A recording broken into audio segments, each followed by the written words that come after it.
যিনি হাসিনার পতনে সবচেয়ে বেশি আমার মনে হয় খুব কষ্ট পেয়েছেন, সবচেয়ে বেশি কষ্ট পেয়েছেন, তিনি হচ্ছেন রুমিন ফারহানা।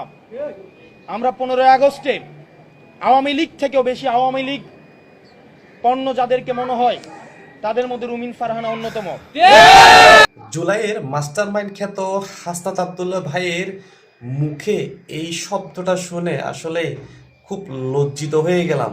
একজন ঢাকা ইউনিভার্সিটির ছাত্র হয়ে মানে শিক্ষিতর যে লেভেল আছে সর্বোচ্চ পর্যায়ের একটা প্রতিষ্ঠানের ছাত্র হয়ে কিভাবে এই যে একজন নেত্রীকে পণ্য বলে উনি গণ্য করে, এই কথাটা আসলেই কতটা মানহানিকর। রুমিন ফারহানা আপাকে এই ভিডিওটি দেখেননি?